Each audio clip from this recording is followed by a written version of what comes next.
So let's start with the Nokar mantra. Om Namo Arihantanam, Om Namo Sitanam, Om Namo Ayariyanam, Om Namo Vajayanam, Namo Loe Savasahunam, Eso Panchanamo Karo, Sava Pavapanasano, Mangalalancha Salvesim, Paramam Have Mangalam, Paramam Have Mangalam. Thanks for coming this week. I know there's a project out, so a lot of people are out.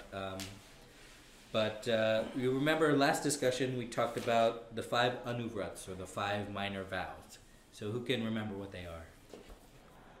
Non-violence, ahimsa or non-violence, celibacy,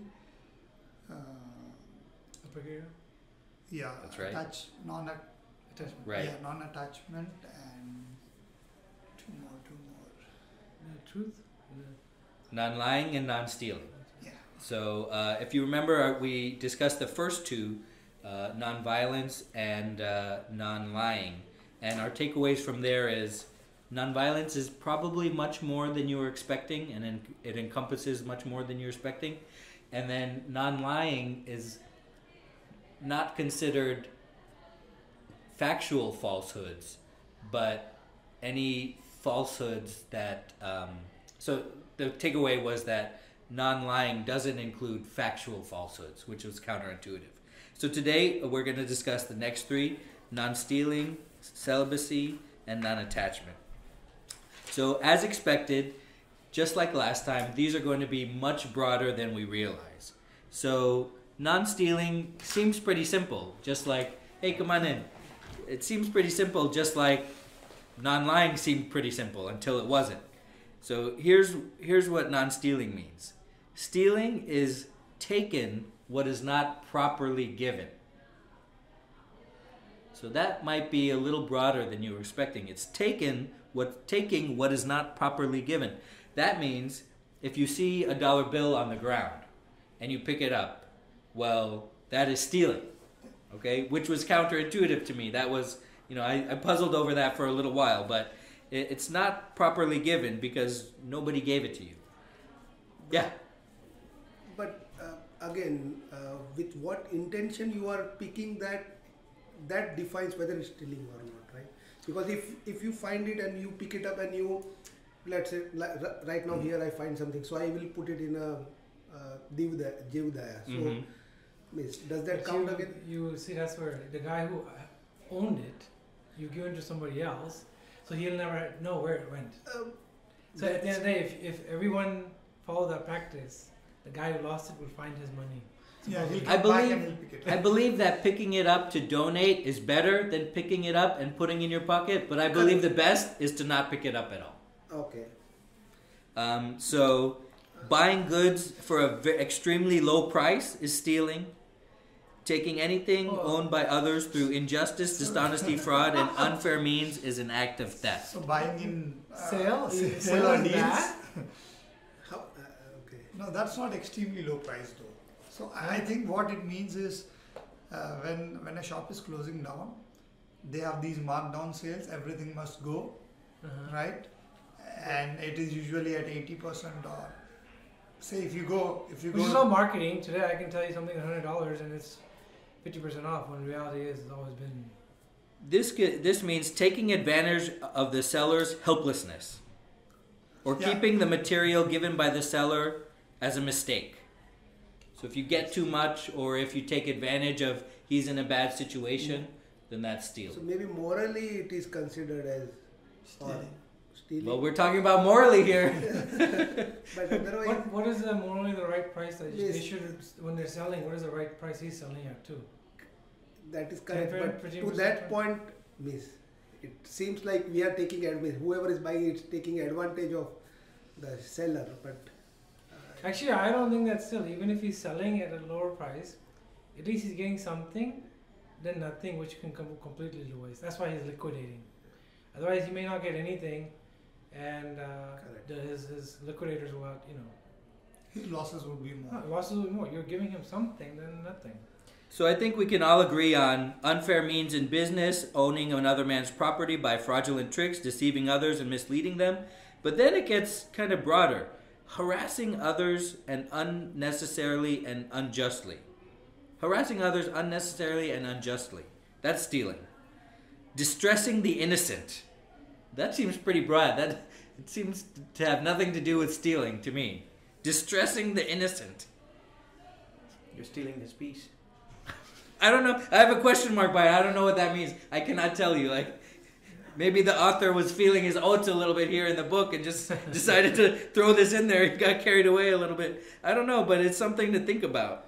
What puzzled me when I've heard in past that Jewish were businessmen, or we know Jews are pretty rich, and the reason for that was related to their religion. Their religion allowed you to make profits, whereas other religions like Christian and Islam's and things like that had restriction on it. And I wondered if Jainism applies that. For example, if you make an unbelievable profit, if somebody needs something and if you sell it for 50 or 100% profit, at least to my understanding, somehow was more allowed in Judaism than the other religions, because it was considered whether it's stealing or because if I have a product that you need, let's say even that for life saving, not just a pleasure, then I can charge. He needs it. I have it. I'm going to charge him because of money, just so that it sounds like it's way of stealing. But then when I understood that, then I was thinking, I don't know if Jainism tells us what is a fair profit. If you're a businessman, right? What is considered fair? Yeah, there's not going to be a percentage in the book, right? I know, 10, 20, 30. But how do you? It doesn't say. But for example, if somebody, I make 50% profit on something, right? For me, I'm thinking based on this definition, I'm just taking away from somebody's money that I maybe I'm not eligible to. But that's how people get rich. That's how. And I'm not saying that religion allows you to become rich, but I guess somehow in past, the little bit of understanding I have, religion somehow attaches into the wealth of the community as well. Mm-hmm. And it's interesting that I consider that as I think it's kind of under the stealing part, right? That you can't be what I would call opportunistic businessman. Sure. Yeah, and I think that's a very interesting question. We're not going to find an answer. Different industries have different margins. Yeah. Everybody knows that. What's a healthy margin and what is not a healthy margin? It's not something that we're going to have a bright line for. Right. So stealing is defined as taking what is not granted by its owner, what is not granted by a living creature. So here we see that eating is stealing. A living creature, even a plant, is not granting you its life. So that's how we see that nonviolence encompasses stealing, and these all dovetail within each other. But one thought. So yeah. The sentence one before that you said, what is not granted by its owner. And it contradicts the previous sentence where we buy on a cheaper price, or so that owner is selling it to like we were saying, like 80% off. So owner is selling that. It's not we are going and right. asking, or we are taking that just blindly. Right. So this sentence, maybe it's... And that's why I think of it, that means taking advantage of a seller's helplessness. If he's giving you 80% off and he's happy with that transaction, then I think that's fine. Because he's not helpless, right? Stealing is defined as what is not granted by the Tirthankars and what is not given by gurus.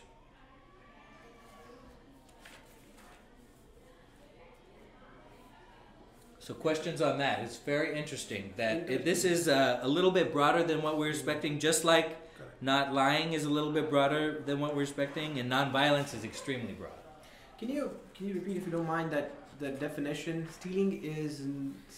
taking what is not properly given. Okay, let me write this down.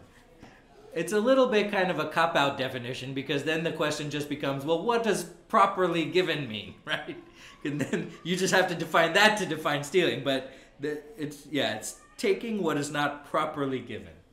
Okay, I think it's good for kids to get this, because sometimes they snatch things and things, and Right. like they Oh, talk yeah. about it. But I think if we can use this simple, and it's the word,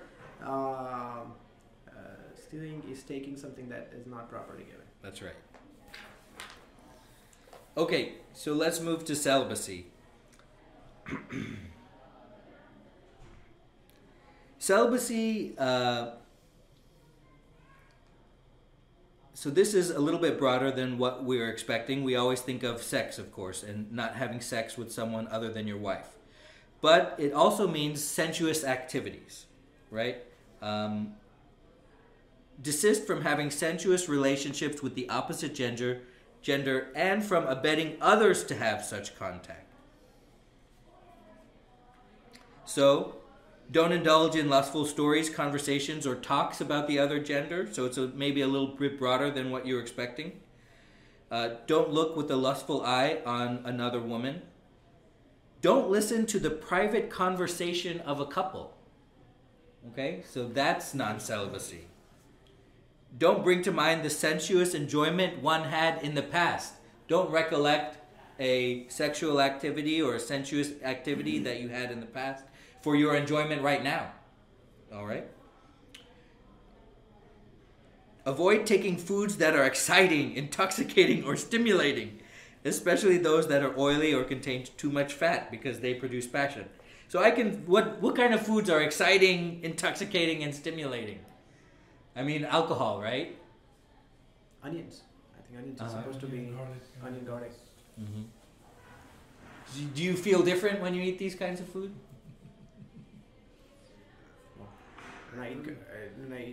I avoid garlic, but when I eat garlic, it's just my body doesn't accept it. Right.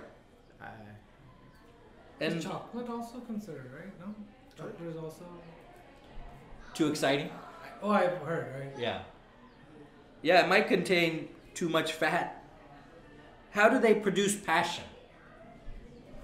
I think because you become addicted to them and you want more, right? And you think about it. You think about the next time you're going to have it. And it takes up your thoughts. And those thoughts could be better used doing other things. You take up your thoughts in your pursuit of good food, it kind of takes over your whole life, right?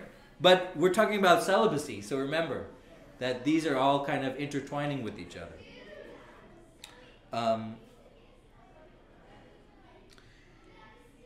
View people of the opposite gender as your brother and sister, and don't get involved in matchmaking except for your own children.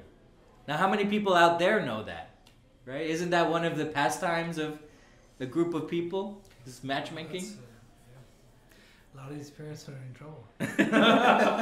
So these are obvious: having sensuous intimacy with unmarried men and women, keeping a mistress, going to a prostitute, gossiping about sensuous pleasure. You might not have known that. Here's the one that I don't understand. Leaving one's own children and celebrating the marriages of others.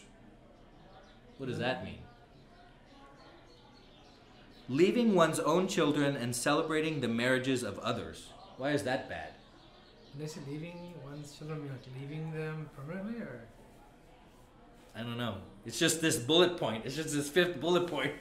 They forgot to write the context exactly. Yeah, I think Yeah. it might be. It might be sort of like the matchmaking thing. Or maybe that Hindi phrase we have, right? Means again, घर की मुर्गी दाल बराबर. So at home you don't appreciate your marriage or kids, but looking at others, oh wow, you have a perfect marriage, or you just I don't know, means maybe Right. something like that. Right. Yeah, So- celebrating the marriage of others. Right? So maybe that's something to think about. But the point is here is that maybe, I mean, we always talk about this, you know these vows in the back of your head, but maybe, we could be doing better because they're so broad. Maybe you didn't know that they were so broad. So questions on that. Oh, I didn't take questions on stealing. Questions on stealing or celibacy. So, is celibacy and all this type of testosterone levels and stuff, so that's more composition of body, so I guess if whatever we eat increases testosterone levels, is another But it depends on what you do with those increased testosterone levels, right? Is the increased testosterone causing you to cheat on your wife? Not necessarily, right? So I can't tell you that increased testosterone itself is bad without knowing what you do with it. The challenge here is maybe both are interesting topic, like practically how I don't know how we can relate that, or because certain things like stealing, where we said we see a sale at a good discount at some store that we generally go and we generally look for that and we buy that. So right. Again, to relate that with a stealing, or here as he was saying, something chocolate we eat and maybe it changes the mood or it feels good. So, but yeah, so that second part, that's why, remember we did the lunch about bland food? Remember that lesson? That's the thing with the oily food and the fat food, because you start to seek it out for its own sake rather than using food as fuel. And that applies to any kind of sensual activity, including sex, right? Is you start to seek it out for its own sake instead of directing this energy towards your spiritual goals. One comment on stealing. I do know a distant family of mine. They actually had an agency of this cancer drug that before you go to chemo you have to take that injection in Mumbai, and it was highly profitable. But after doing the business for some time, they realized that they're taking the money from the people who are suffering from cancer, and obviously they are giving away this. They're paying this because they have to. It's not their choice. So what's not properly given? So if it's not properly given, if they were forced into the choice, if it's not a choice, then yeah. And they quit the business. I mean, they gave that agency away, and until when you just explained it, I somehow said, okay, you're tying that to stealing, and the way they explained is they don't want to take meaning I don't want to take the bad blessings from that people and earning that money, so they quit it. But now it's also ties to it's not properly given, because it's not like by choice, like, okay, I'm giving this money because I have to. Every time they're crying 10 times before paying that money, because not only the cost but the pain and suffering goes along with it. And I guess I appreciate that decision a lot more now than I did in the past. But how will you just think here, so let's say for cancer or any medicine for that matter, they do the R&D or research on something, some live animals or so if they don't do that, and again I don't know the way because I'm not expert in that, but how will they put that medicine in the market for others to say, oh, it is effective, without doing that one there? In fact, I understand you're right. What they are doing, that maybe with the not the definition but morally also, if I think it's wrong, because they are it's a guinea pig, they are trying on something, it goes well, that's fine, it doesn't, then but again without doing that, then how can we put something in the market or for everybody's well-being then? My perception is we are causing the problem ourselves and solving it later. Meaning, for example, if we control our food, for the reason of this cancer and all these stuff arose because of our own needs. For example, we warm up stuff in Ziploc boxes and plastics and things like that. And the other thing is, we were discussing the other day, I mean, we are increasing our life expectancy. I mean, because nowadays, things have invented and things like that. 66, 67, I mean, or even 70 in India was considered pretty old back in those days. Now 90 is fine, because we are, doing things that is extending the life. Now, all that, is that needed? So that's, but part of it's the, the cycle we are in, and the cost is definitely justified to pay for it to some extent. There's generic wave coming in, but but again, you have to make the conscious decision that if I want to do this or not. And these people, I mean, being giant, they said no, it's we don't want to they just learn from karma standpoint that if that person is suffering, that's at some level transfers to me. Part of the other thing, I don't think chasing the discounts here in stores, I think that's just a marketing scheme. We just think that we're getting a discount. Oh, sure. I don't think they're selling at a loss or anything. And it's not where we're taking the stealing. I don't feel like it, at least, that I'm taking advantage of that seller, because I think they're just running the big stores and it's based on their math. They're not losing money most of the time unless they're liquidating. But then, in other sense, if you want to take advantage of it, you think that, okay, you're helping them, that they don't have to pay the logistic cost to get this stuff out of there. It's part of it. I think we have much higher expectation now. I'll give you an example. A colleague of mine suffered sleeping issues for a long time, and then finally, after 10 years of research with her and her doctor, they found out that it was a mattress, something in the mattress that was causing her. Mm-hmm. I mean, she was just. You can't find things like that. What is in your mattress? You hardly know, right? I mean, some sort of things that were happening. It was a material or something? Yeah. It wasn't like a lumpy mattress? No. It was just a material that all mattresses are made of or something? Apparently. It was feathers back then or something like that. Right. But she said, and I'm like, how can you even get to that level? Nowadays, Right. you don't even know what's put into a pillow or a mattress or something. It's not cotton anymore. That's one thing we can be for sure. So it's I think part of it is self-instigated that we create for ourselves. So let's talk about non-attachment. There are two kinds, external and internal. External, I think, is pretty easy. Lands and fields, houses, gold and silver, wealth, grain, servants and maids, domestic animals, vehicles, clothes, beds and furniture. I think it's pretty easy for everybody to understand that. It's interesting when it gets to internal attachments. Well, what are internal attachments? False beliefs are internal attachments. We are addicted to believing things that make us feel good. The cleanest example I can give to you is when we discussed fat logic, right? We believe things that keep us fat, like things that are totally untrue, like drinks don't have calories, or that I did this much exercise, so I deserve this much cake, or something like that. We believe things that make us feel good, that are completely false. And why? Because we have an attachment to those things that we eat. And that's just an example. This is everything. Everybody has kind of false beliefs that make them feel good about their life, because your life is a story you tell yourself.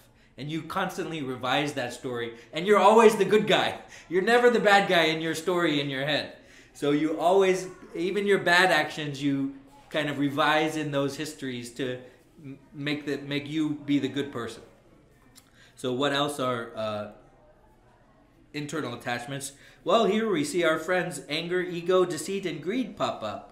How are these attachments? Why are they in here? We're talking about the 5 vows, and we're talking about the 5th one, and it's our list here. Krodh, Man, Maya, Lobh. Why are these guys in here?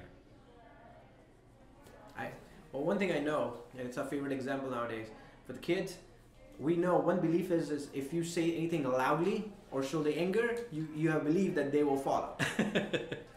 And guess what? They have picked it up. Yeah. And they do the same thing. So past belief is my mom used to tell me something one time, and then second time, and the third time, and third time I followed. So that's a habit, and that's my belief that third time mom is strict. Same thing we do with our kids. Do this, and then I'm softer. Second, third. And then it becomes a belief that whenever something's said third time or said with a louder voice, that means they're angry or upset. Right. And you need to follow it. And it's so hard nowadays. We're trying to forget that because otherwise it becomes a habit that mom and dad is only serious if they are loud and they're angry. Otherwise, it's okay. You can keep on watching TV until somebody else. Somebody else said you. And it's really, that's a belief. It's a right? problem. Yeah. A request It's a habit. a request is not accepted. Right. It has to be demanded, and demand comes through a vocal. So we have made a new rule now that if I say something loudly or angry, that means I'm just joking. And if I say something quietly and nicely, that means I'm serious. And you need to listen to it. We're working on reverse psychology for ourselves, because we are into habit of saying it loudly. And also I heard something, that something said with passion is not true. It's one of the videos I listened to. She said something said with passion or anger, anger is not true. It becomes false when you say with too much passion and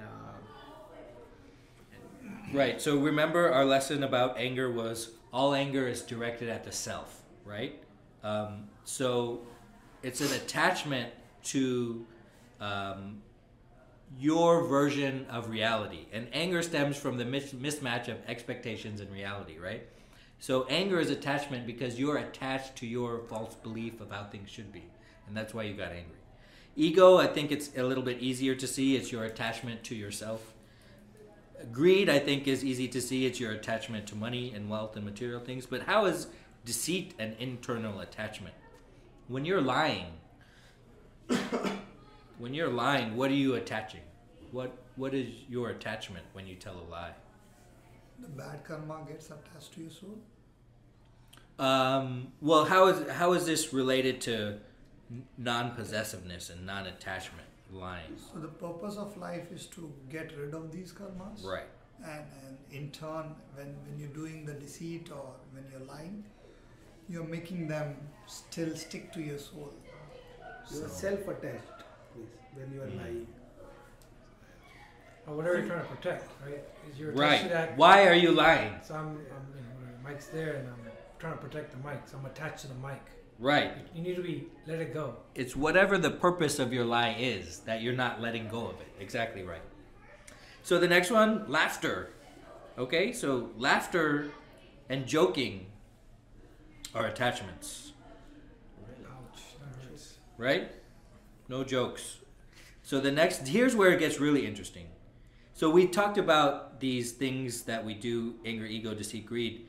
These are also internal attachments. Dejection, fear, sorrow, and disgust. I'm telling you, you can let go of these feelings.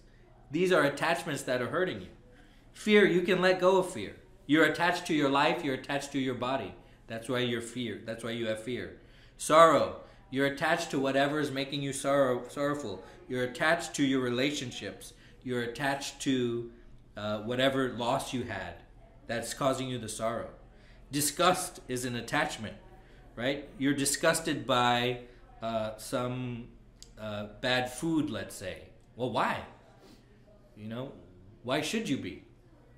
It's because you're attached to some way you thought that life should have been instead of reality.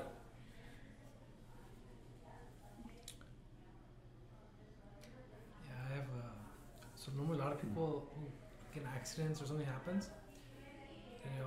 People make comments, so it's very sad. I get sad, but do you know so many people in the world die on a regular basis that are not even on the news? So I say this, but I mean it to, like, a lot of people in India, Africa, who don't have food, they die daily, right? Right. And here you have a guy who got in an accident, he's all on the news, family of 3, on the freeway got slammed because of 18-wheeler. Like, wow, poor guy lost his family. Okay, yeah, I'm sorry, but there's several people in the world who will die. Right, that don't make the news. Don't make the news. Yeah. Minority people don't make the news, or people in other countries don't make the news, and because we kind of expect, it's our expectations, right? It's whatever is unexpected. If a white woman goes missing when she was on vacation, it'll make the news for a week. Yeah, right? But if a family dies in Chicago, that's a minority family, well, it doesn't make the news at all, right?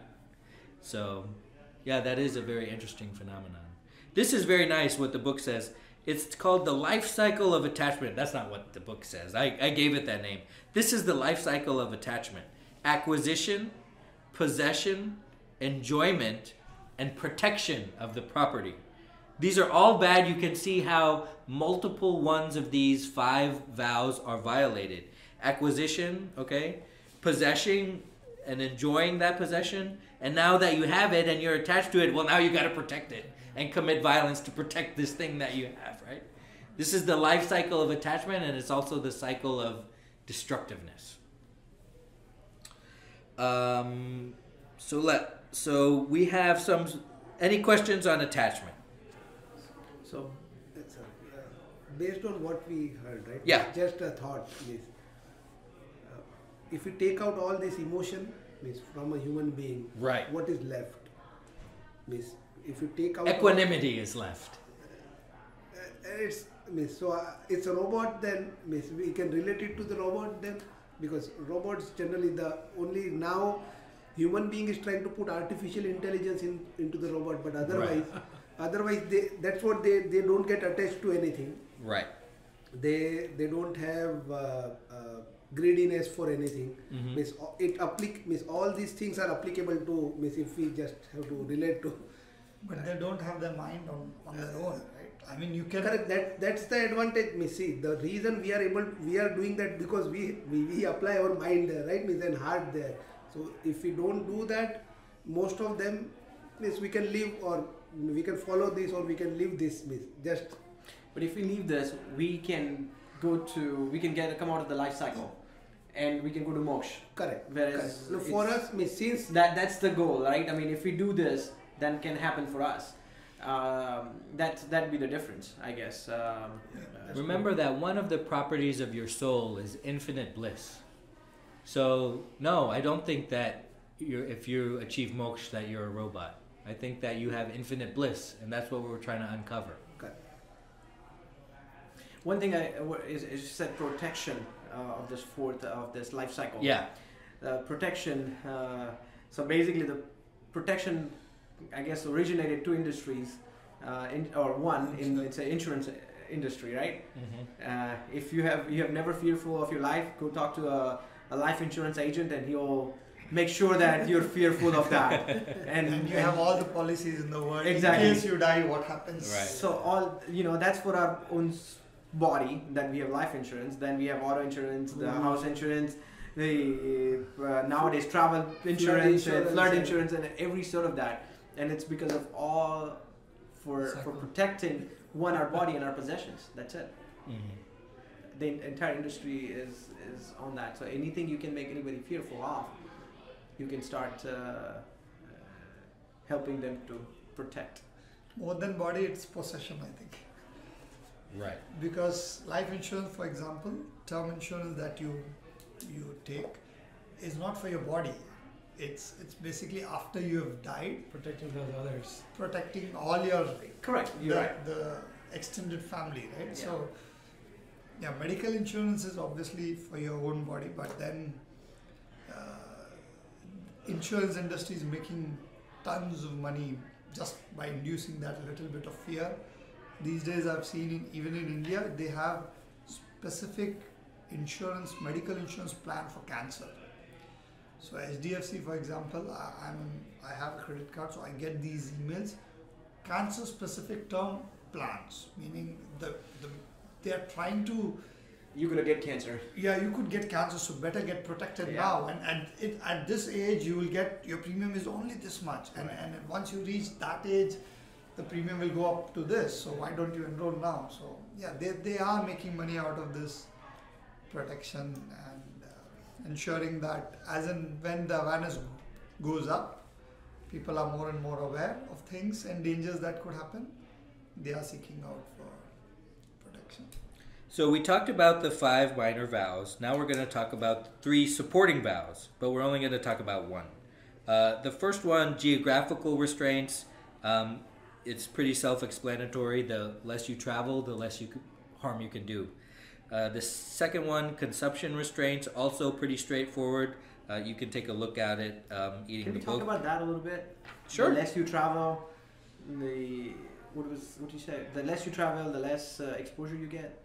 So the example that the book uses is the householder is like a heated iron ball. Wherever he goes, he brings in himsa. So one of the ways to decrease your himsa is to not travel as much, not put yourself in various geographical locations, because when you put yourself in new places, you have new interactions and potentially more harmful interactions than the one that you're doing. Isolated. Keep yourself isolated. Right. What I see right now, at least in our generation, I would call it more so than our parents' generation, at least those who are in India, it seems like the travel are having a claim to the fame that, oh, I've been to around the world, I've seen everything, I've been to Disney, I've done this.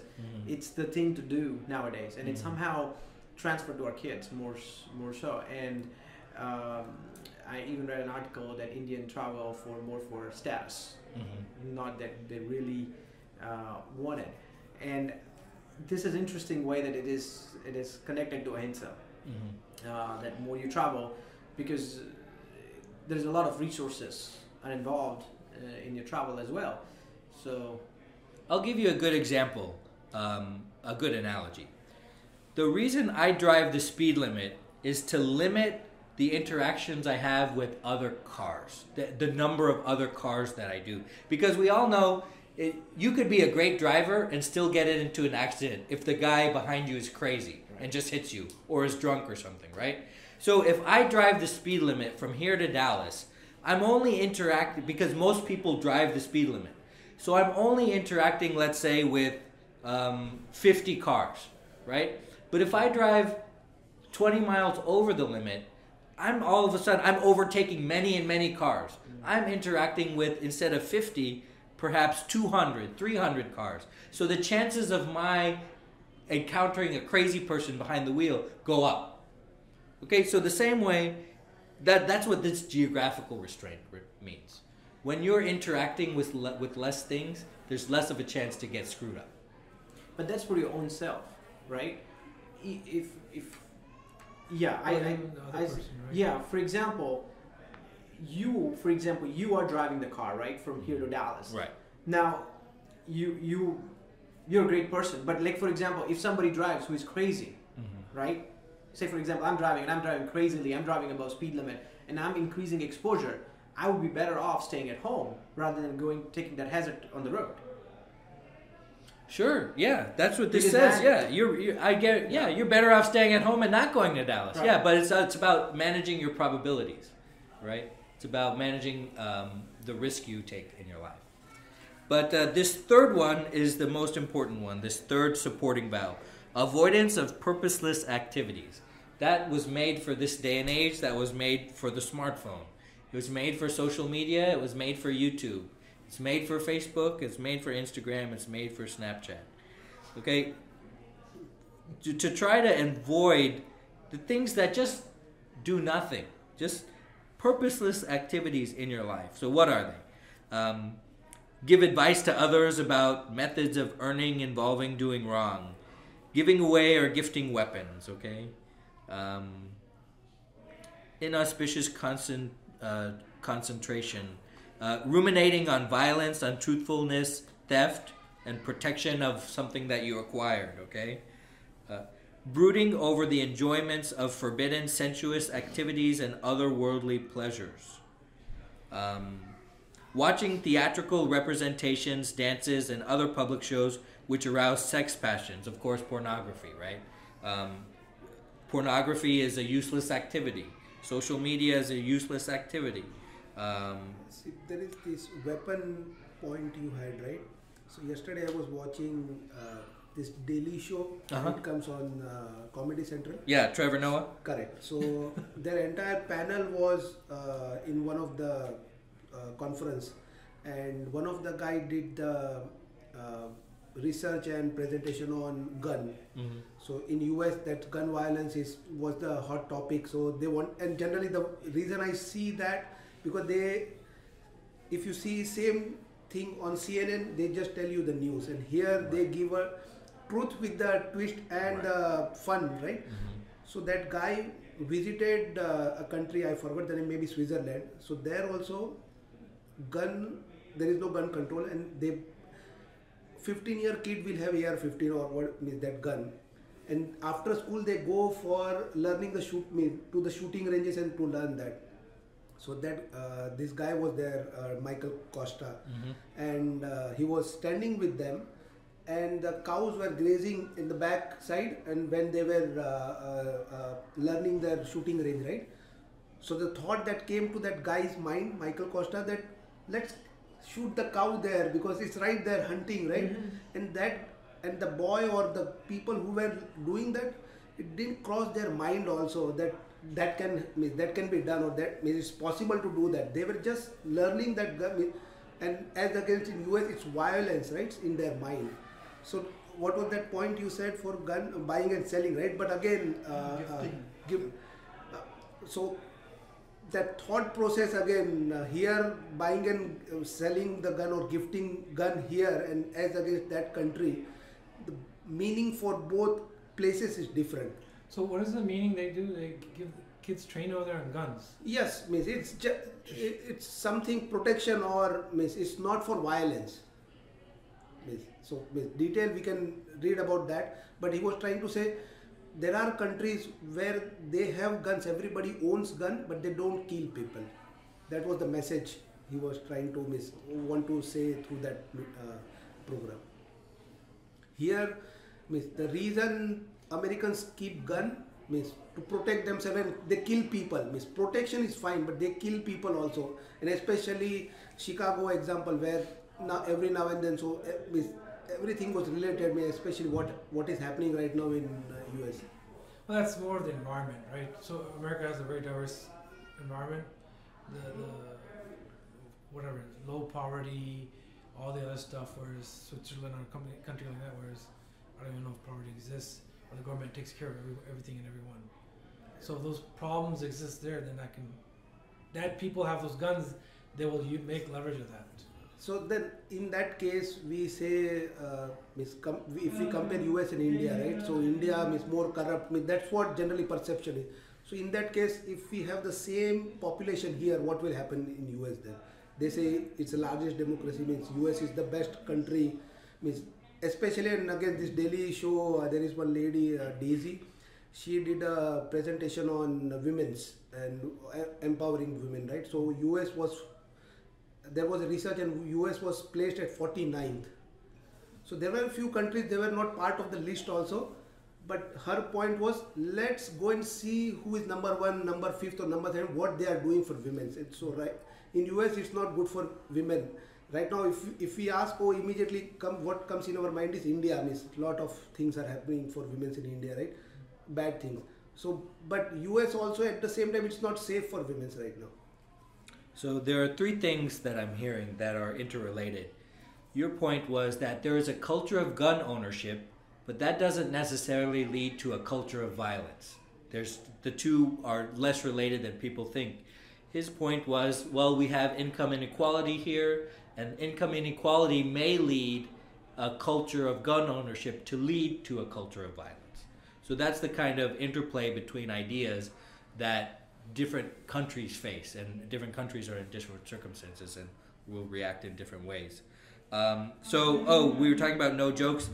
This vow prohibits joking which hurts others, so no jokes, right?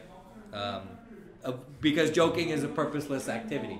What is the point of joking? Is it to make yourself look good? Is it to make other people laugh? Is it to put that person down? Is it to, right? So, live longer. yeah. Is that scientifically proven now? Laughing helps you live longer? But this purposeless activity is definitely one to think about. It's so hard to divorce yourself from the phone, to try to just, because as we talked about, these apps are designed to keep your attention for as long as possible. And they know exactly how much attention they have of yours per day, and they're trying to increase that mind share every day. And trying to trap you into believing whatever their advertisers want you to believe. And this is how to get out of that, is to remember this, and to remember kind of these vows. So those were the 3 supporting vows. What was the second one? The second one was consumption restraints.